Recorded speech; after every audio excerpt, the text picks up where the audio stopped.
Hey there, welcome to this week's episode of Next Level Play Therapy.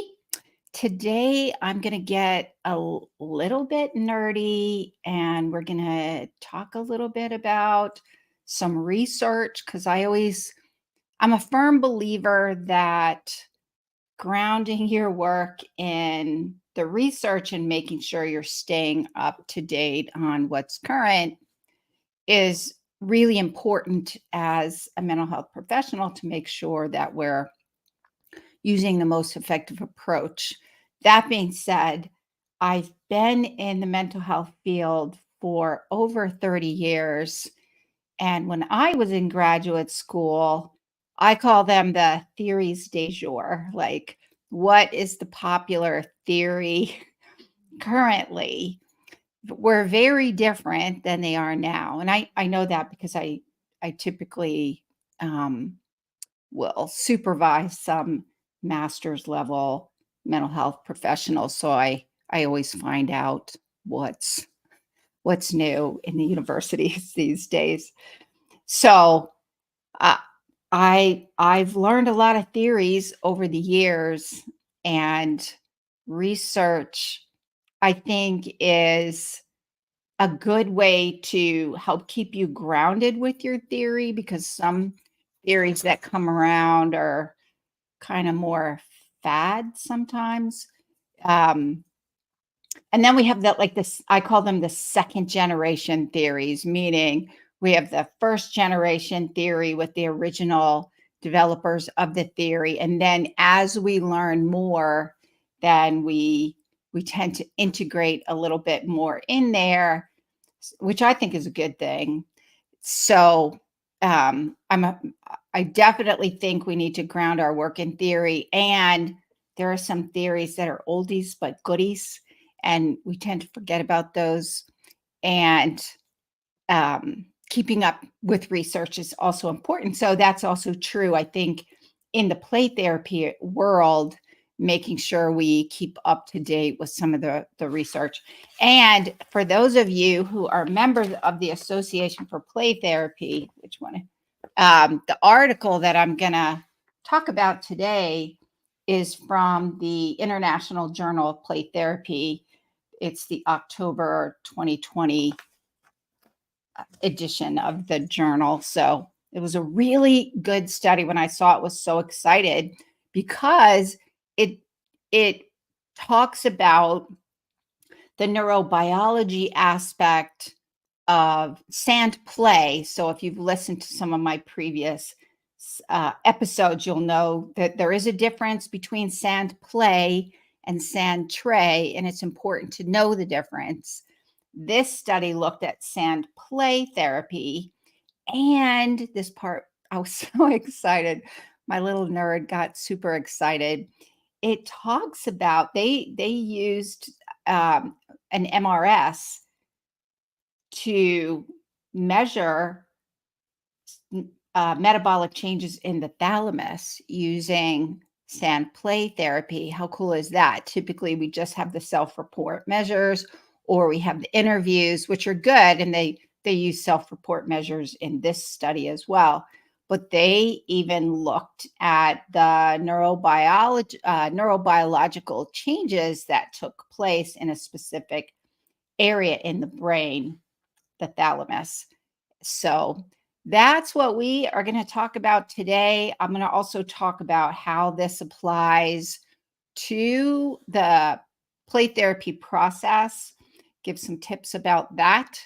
So if you are watching, I would love to know who's here. Hi, Sherry. I see you there on Instagram.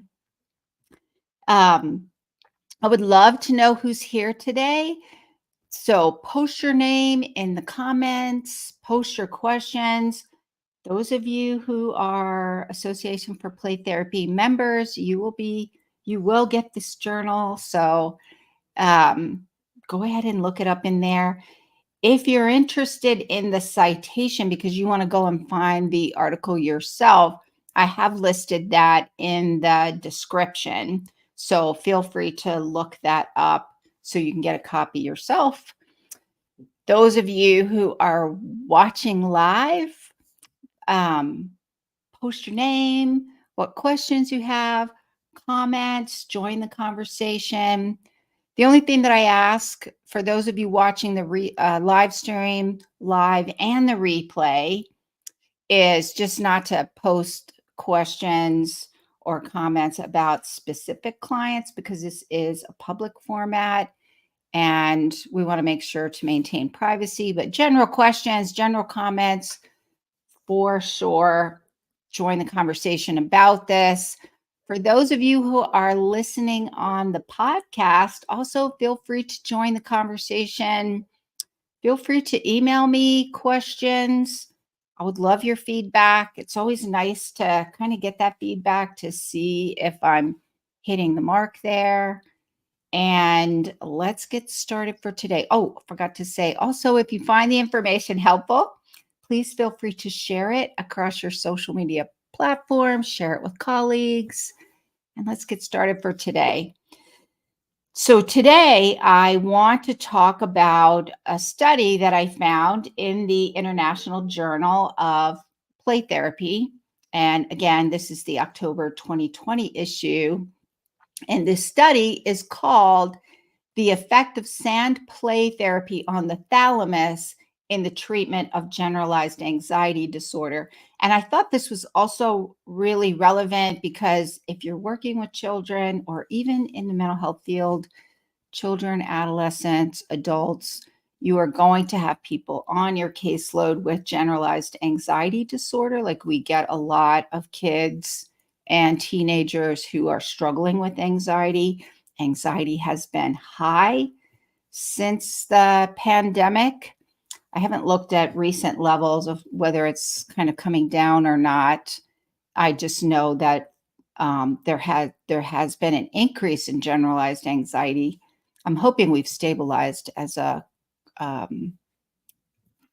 a community, as a people around the world, kind of reducing our anxiety levels a little bit, but I haven't looked. So I thought it was relevant because it is using an expressive arts modality to address an issue that many of us are working to help our clients overcome, and that is generalized anxiety disorder. And super nerdy, it is looking at the neurobiology and some of the changes.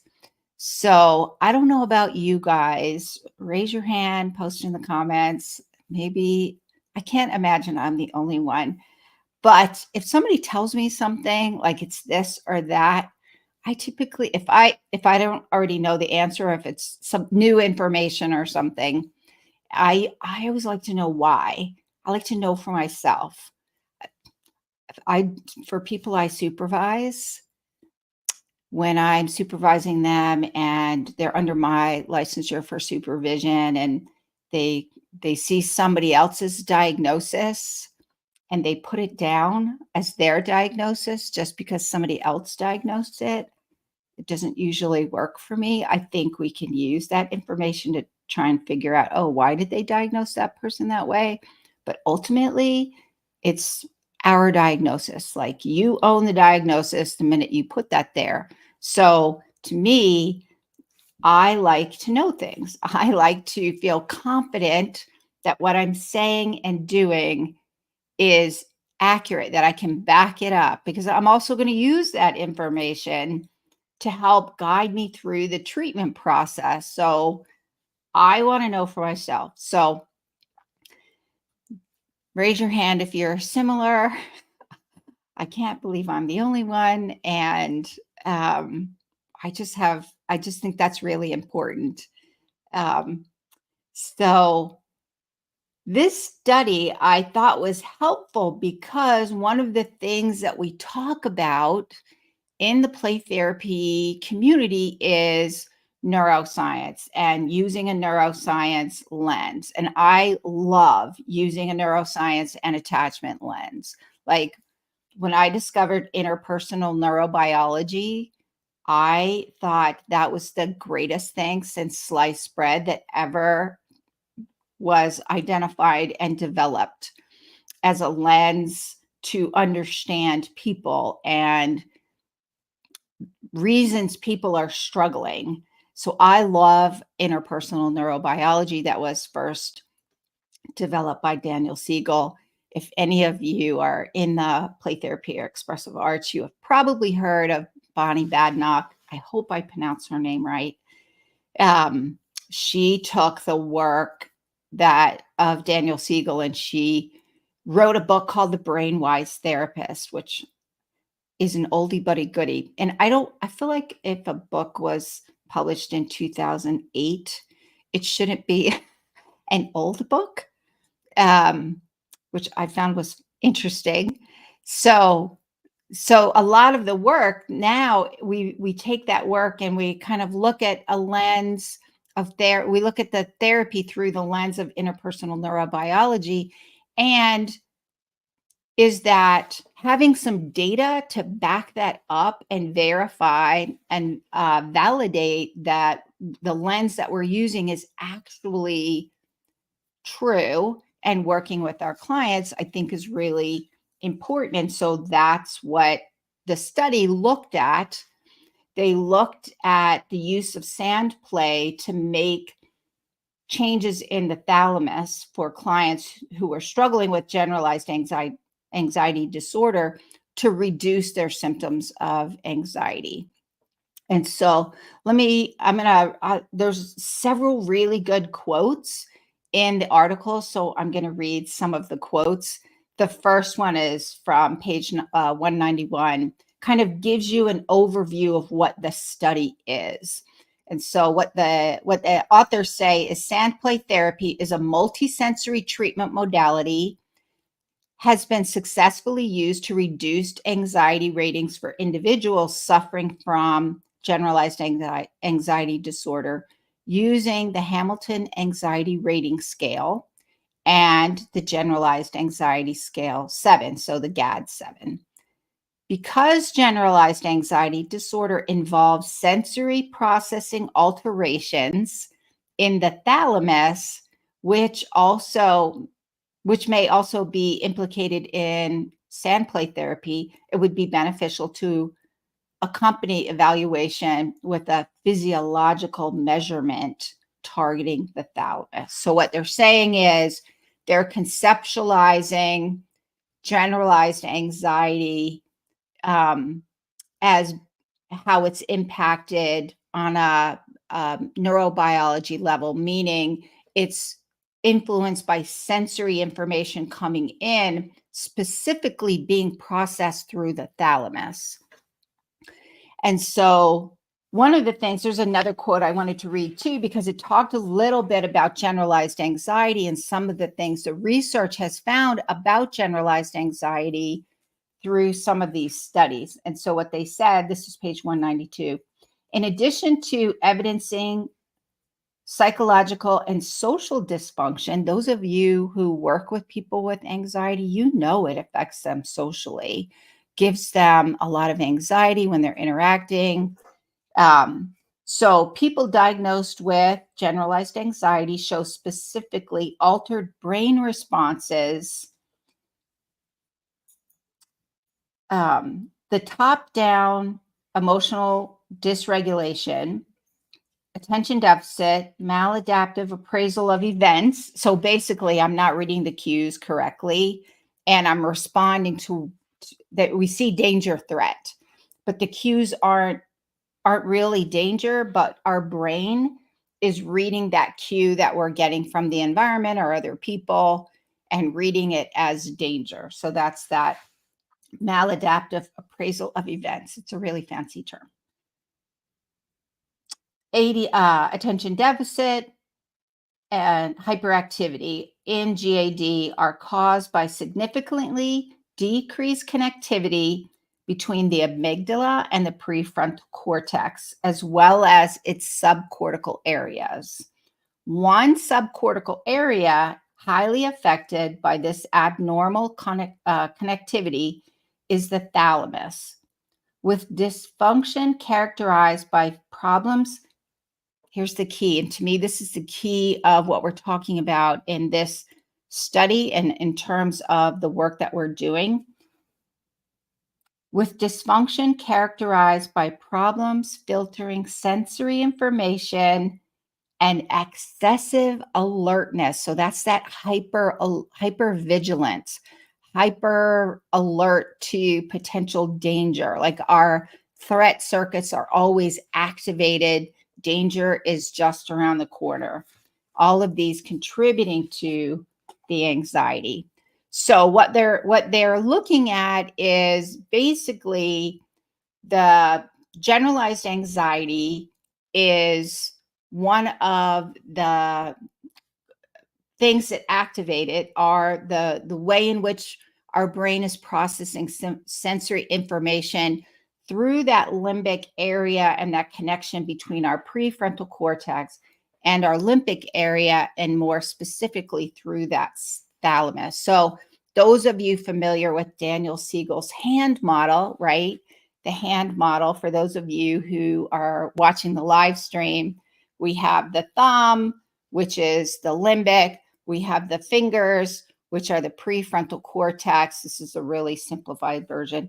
And when there's a disconnect between our limbic area and our prefrontal cortex, then our ability to regulate goes out the window, because we need our prefrontal cortex, which is our higher level functioning, in order to evaluate, make sense of, plan, do that decision making. But because there was a threat that got us hyper aroused, then our limbic system is going to activate danger, right? Fight, flight, or freeze mode. And it's going to disconnect from our frontal cortex because we don't really need it. We just need to, run away really fast, fight off danger, or freeze and play dead like a possum.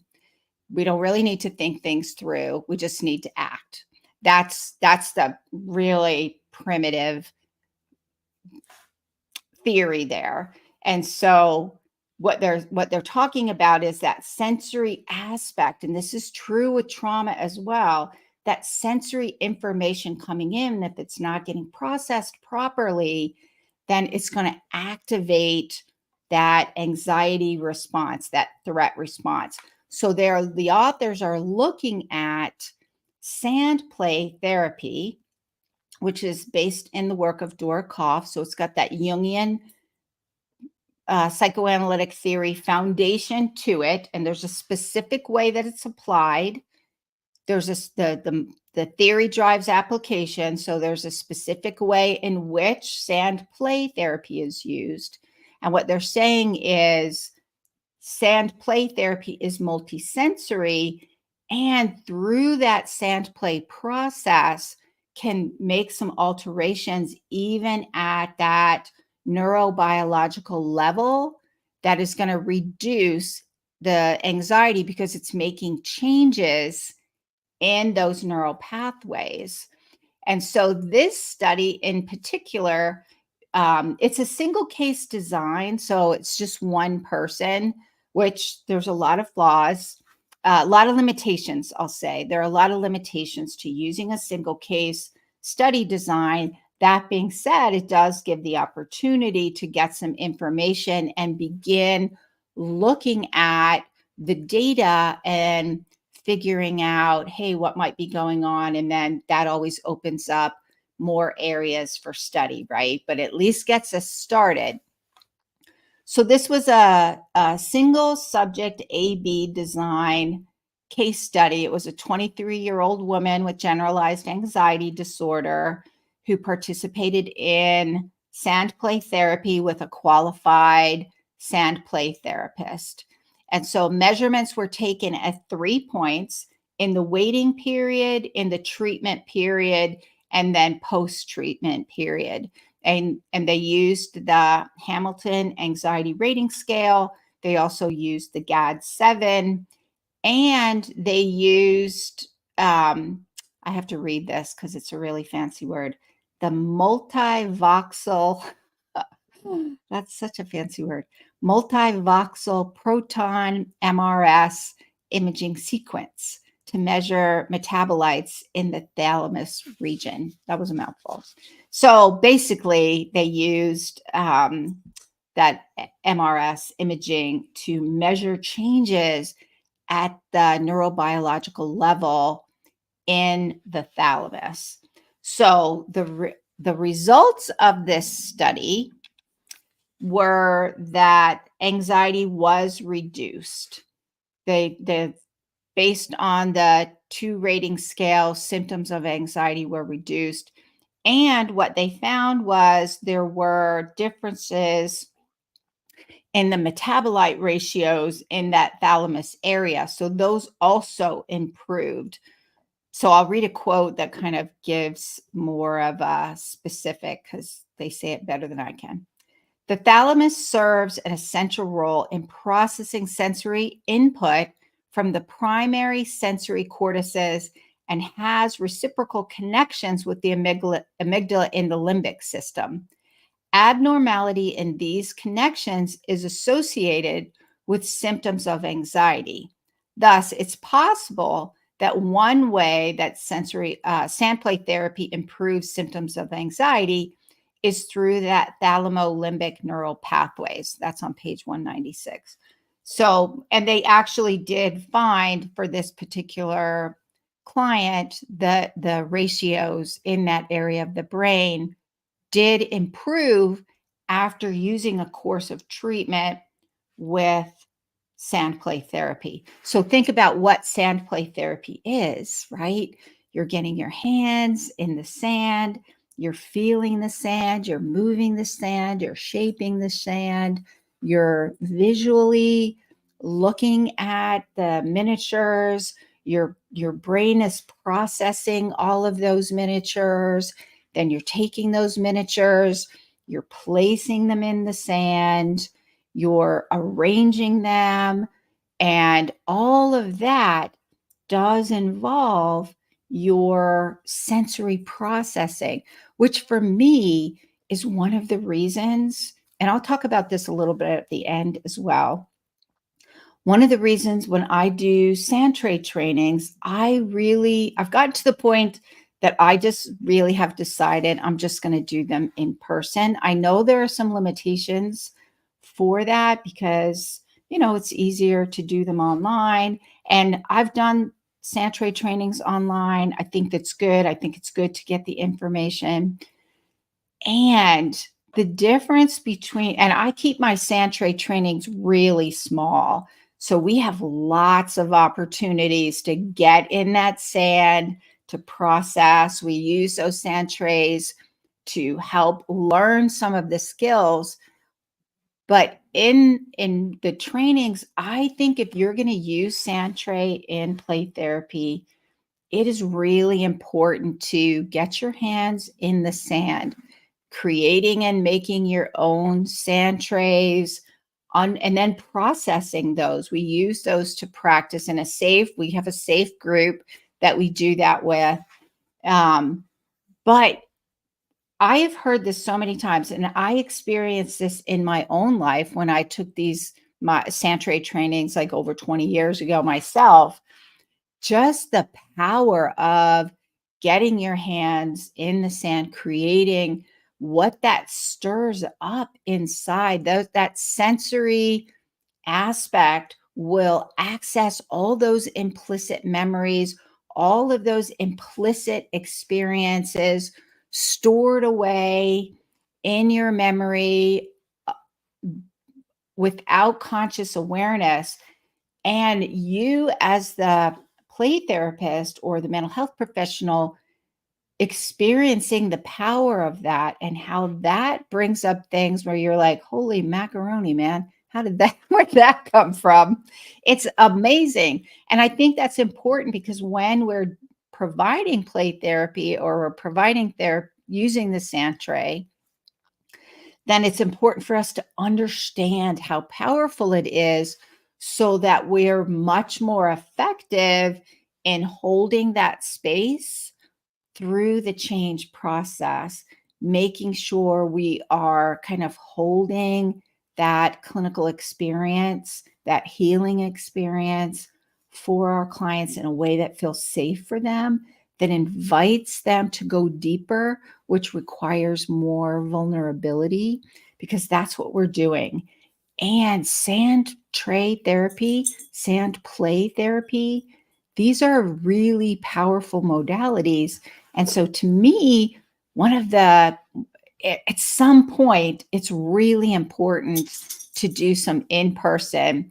And I keep my sand tray trainings really small because I want us to have a, a lot of really hands-on experience talking and processing, and you can't do that in a big group.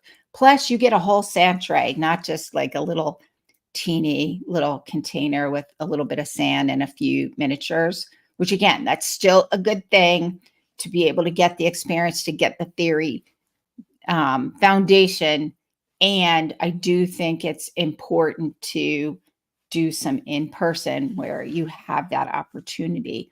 And that's a lot of what this study found out, is that even at the neurobiological level, that sensory aspect of the sand play experience within the context of a safe therapeutic relationship, that I call that therapeutic relationship, that's our glue. That's what helps clients feel safe to stay in the change process, which is really uncomfortable. The change process requires vulnerability, which is not going to feel safe unless you have that safe environment. So if all else fails, that therapeutic relationship is key to helping clients experience that healing as we apply a theoretical model. And that's what they did with this study, and found changes. It did create changes even at the neurobiological level. So how is this applicable to play therapy? So this study focused on using sand play therapy, which is a theoretical model within the context of that strong therapeutic relationship, which is a big part of sand play therapy as well, to reduce anxiety and make those deep neurobiological levels. What it shows is that multi sensory aspect using sand tray is helpful for clients to heal. And play therapy is also multisensory, right? Through the use of the toys and engagement with the toys, through art or music or even movement that they are that we're doing with our clients in that session.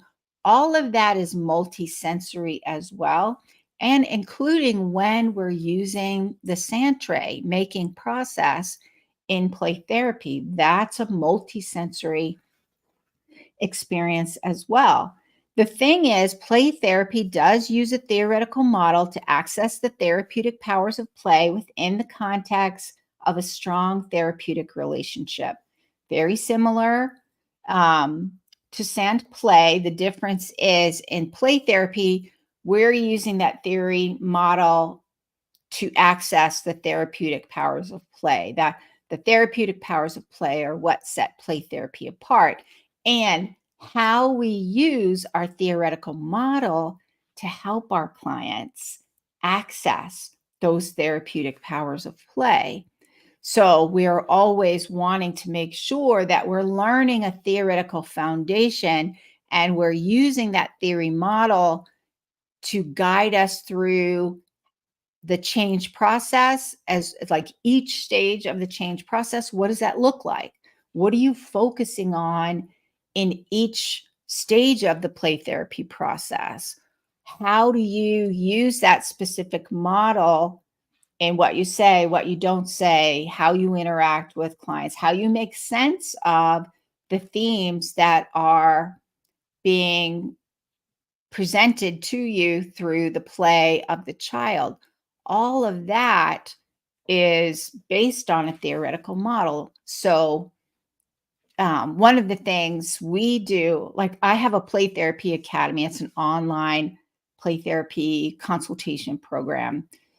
And one of the things that we do in our monthly, might meet twice a month for case consultation. There's courses in there. to support your learning. We have a group chat, like tons and tons of support. But one of the things that we do in the case consultation is, and we'll do this with Sandtrays as well. We may look at the photo and use that for that particular client. How are you recognizing themes? What does your model use for? What does your model say about how you're making sense of what's going on with your client and the themes that are represented in that sand tray? And how do you use that information to tell where they are in the change process? So it's that we learn the theory, that's what the trainings are for, right? We use that consultation process for the practical application of learning the skills and learning how to develop competency, also known as how do I overcome my imposter syndrome? Because imposter syndrome is real. That's a lot of what we do in Play Therapy Academy. So I'll talk a little bit more about these at the end. But when you're using the sand tray making process and you're looking at, is this making changes? And if I use a neuroscience, I always add attachment lens, is this really actually true? And that's where the research comes in to show us, yes, even at the neurobiological level, we've measured changes. So that is it for today. Let me just do a quick recap. Today we are talking about, can Sandplay therapy in play therapy reduce anxiety? And we were looking at a study that was published in the International Journal of Play Therapy in October 2020. If you want to look at the article yourself, I put the citation for the article in the description.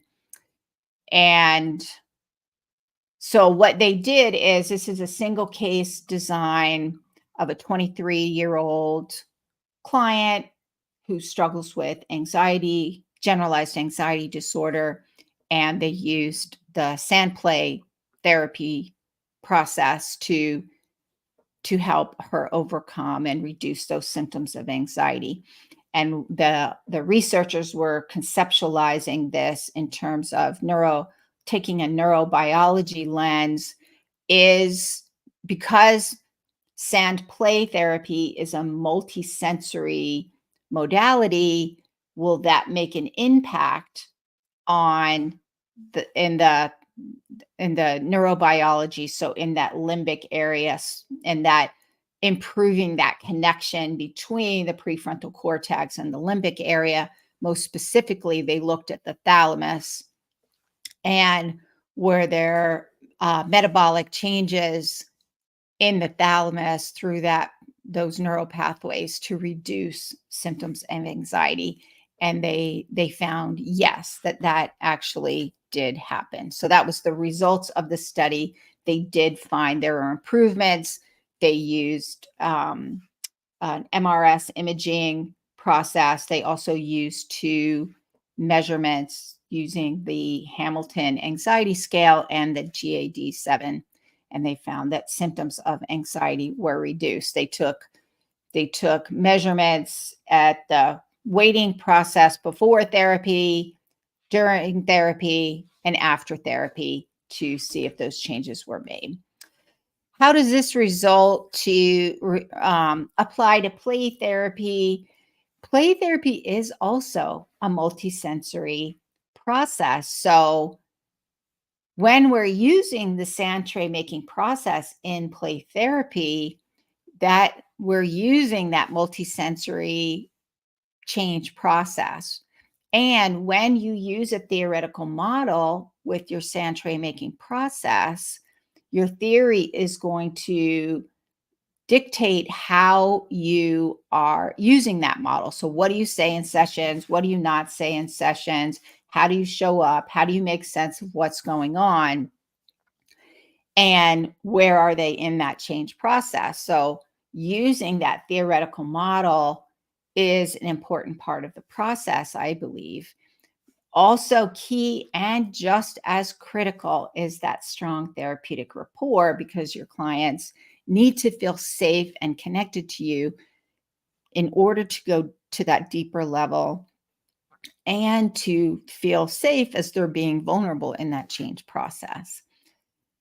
So that is it for today. If you're interested, this weekend, November 2nd and 3rd, I do have an in-person Sandplay training. It's 2 days.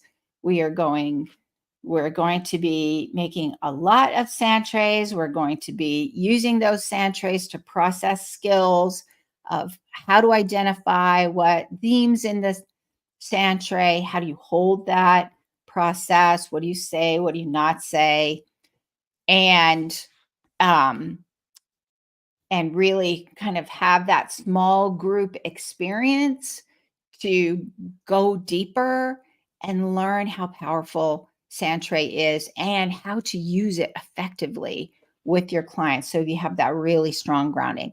So if you're interested, it's this weekend. It's in Southern Utah. So if you're in the area and you would like to participate in the Sandplay training, it's called Using a Neuroscience and Attachment Lens with Sandplay in Play Therapy. You can hop over to my website at rhplaytherapytraining.com/courses. So it's Renewing Hearts Play Therapy Training on the courses page. That's rhplaytherapytraining.com/courses. I have some other online courses on there too. If you're interested in any of those, just pop over there.